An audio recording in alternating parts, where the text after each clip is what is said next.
Bonsoir à tous, bienvenue sur La 3, vous regardez Tam Tam. Dans les discussions passionnées, souvent quelque peu décousues, qui habillent certaines fins de soirées enivrées, les illuminant parfois d'étonnants éclairs de bon sens, il semble que l'école revienne régulièrement comme le grand point de convergence. La source universelle, le socle, la racine d'une part importante des questions sociétales auxquelles nous nous intéressons. Exemple concret avec le thème de l'intégration, une jeune fille ou un jeune garçon qui se voit confronté au bouleversement inéluctable de la migration ne peut compter que sur l'école et sur ceux qui la font pour pouvoir vraiment s'intégrer dans un environnement nouveau.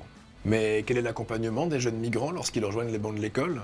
Combien de temps doit-on passer dans les centres d'accueil avant de pouvoir rejoindre l'enseignement général? Et que font les référents scolaires dans ces centres d'accueil? Qu'est-ce qui est le plus difficile à mettre en œuvre? Et vers quoi devrions-nous évoluer? Nous nous sommes rendus dans 3 endroits différents pour tenter d'en apprendre plus sur le parcours scolaire de ces enfants. Au centre Croix-Rouge de Sainte-Aude, au logis de Louvrange, un espace qui accueille femmes et enfants, et à l'école Maximilien, créée par des bénévoles au sein de la plateforme citoyenne de soutien aux réfugiés à Bruxelles. On regarde.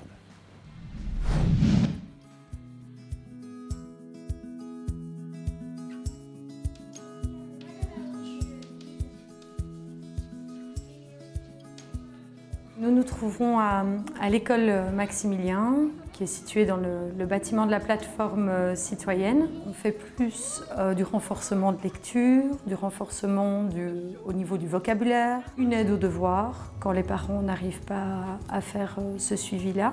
Je pense que dans le système scolaire belge, il y a des progrès qui sont faits. Les gens sont conscientisés, beaucoup d'enseignants se rendent compte que voilà, on a de plus en plus de gens qui arrivent de l'extérieur, c'est un fait, et qu'on est obligé de faire avec, et que ces enfants finalement se retrouvent un petit peu perdus, et qu'on doit les prendre en charge, qu'on doit les aider à s'intégrer, à trouver leur place, à s'épanouir, à se sentir bien. Mais une réelle structure bien rodée, ça, il n'y a pas encore. Moi, j'ai vraiment la sensation qu'il y a un espèce de vide dans l'accueil des enfants qui viennent de l'étranger. Le plus gros problème qui se passe lorsqu'on inscrit ces enfants dans les écoles, c'est qu'on ne tient pas compte des compétences acquises.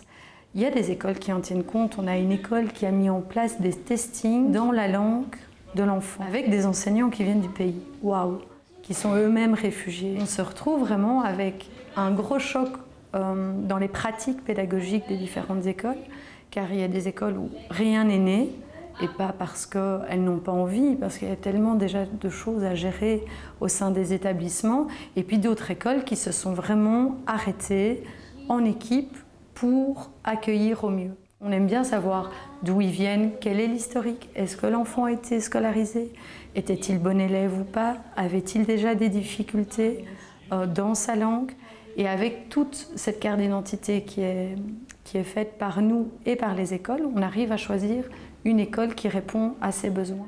Je veux dire, c'est des enfants qui ont traversé une quantité de pays, ils ont des connaissances très élevées, c'est juste qu'ils n'arrivent pas à les verbaliser dans notre langue. Je m'étais retrouvée avec 4 Irakiennes de 13 ans, 2 qui venaient d'une région en guerre depuis très très longtemps, et 2 qui venaient des villes. Je sais qu'elles ont été touchées très tard. On se retrouvait avec 2 jeunes filles de 13 ans qui lisent Molière, et 2 qui ne savaient pas calculer jusqu'à 10.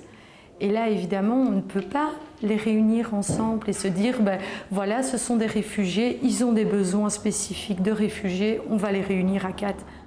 Je pense que la frustration majoritaire des parents ici, c'est justement de ne plus pouvoir les aider à faire leurs devoirs, à les suivre. On va te mettre par exemple les appareils, comme on a dit, l'appareil circulatoire, respiratoire, locomoteur. Locomoteur, locomotion, une locomotive, tu sais ce que c'est? Il y a des enfants qui viennent parfois avec des devoirs où quand on les regarde, on se dit mais enfin cet enfant vient d'arriver, il ne parle que quelques mots de français et on lui demande déjà d'étudier des dictées par exemple. Et donc nous sommes déjà intervenus effectivement en essayant soit de prendre contact directement avec les enseignants. On a proposé aussi de travailler en coopération où les enseignants peuvent proposer des travaux un petit peu différents à ces enfants-là et que nous, on peut assurer le lien en dehors de l'école. Si on n'impose absolument pas de parler le français, on n'est pas à l'école. Ça les rassure de voir qu'il y a des gens ici qui les accueillent dans une langue qu'ils comprennent. Ce qu'on apporte en plus, enfin en tout cas le pourquoi il y a ce plus au niveau humanité, c'est juste qu'on les a vus arriver. On les a vus dans l'état dans lequel ils sont arrivés. Et ça, quand je vais sensibiliser les futures institutrices ou les équipes pédagogiques, je leur dis toujours, vous les voyez au bout de quelques mois, ils ont eu le temps de se reposer, de mettre leur manteau, d'aller mieux. En tout cas, visuellement, ils vont mieux. Une école, c'est grand. Quand on arrive, on est nouveau tout le temps, on est nouveau partout. C'est tout le temps de l'adaptation. Je pense que quand ils arrivent ici, l'adaptation se fait peut-être plus facilement. Ce qu'on a le plus à apporter, c'est plus au niveau affectif, au niveau chaleur, au niveau rencontre. Ils ont besoin d'un espace où ils savent que là, ils sont chez eux, où ils sont protégés, où il y a une forme de sécurité, où ils ne sont pas un peu perdus.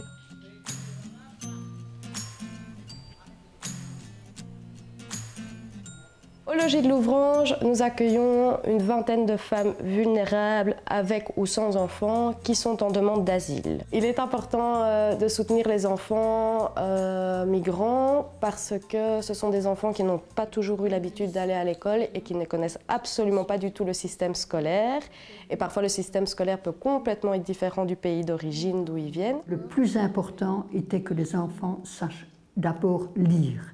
C'est ce qui leur permettra d'avoir une autonomie, de pouvoir se débrouiller dans la vie. Quand nous voyons les mamans qui ne savent ni lire ni écrire et qui ne connaissent pas la langue encore en plus, devoir se débrouiller pour trouver un transport en commun, le nom d'une rue, une demande quelconque. Les bénévoles sont bien pour un petit peu montrer comment on fonctionne en Belgique, comment on fait ses devoirs, pourquoi il y a un journal de classe, pourquoi il y a une farte d'avis. Le bénévole n'est pas là pour faire les devoirs, mais pour aider à faire les devoirs avec l'enfant et la maman.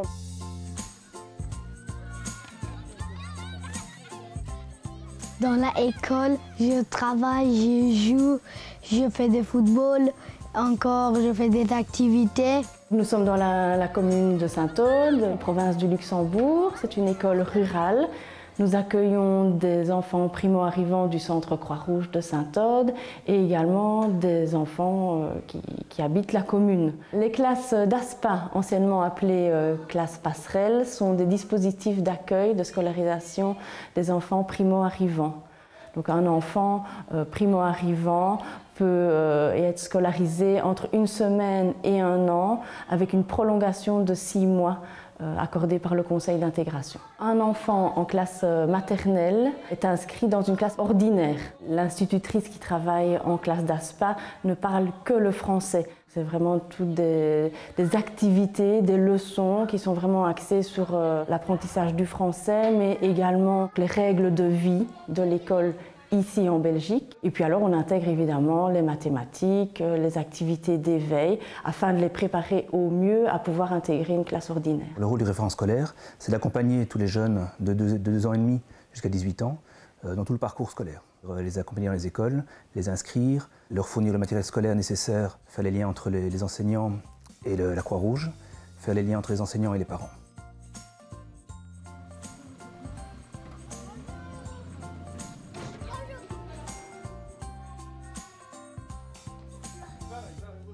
Alors, le plus difficile pour les jeunes qui arrivent de pays avec des cultures complètement différentes, c'est de s'intégrer dans des horaires scolaires. Notre rôle essentiel, c'est aussi de sensibiliser les parents à l'importance du rythme scolaire et de l'obligation scolaire en Belgique. Que les parents soient acteurs aussi de la scolarité de leurs enfants. Au niveau des mamans, ça, on essaye de les sensibiliser. Elles vont à l'école chercher les enfants. On essaie qu'elles participent aux réunions scolaires avec les bénévoles scolaires si c'est nécessaire. Les gros soucis que nous on a par rapport à la scolarité des jeunes, c'est plus au niveau secondaire qu'on les éprouve qu'au niveau maternel ou primaire, où les jeunes sont beaucoup plus malléables dans les petites classes.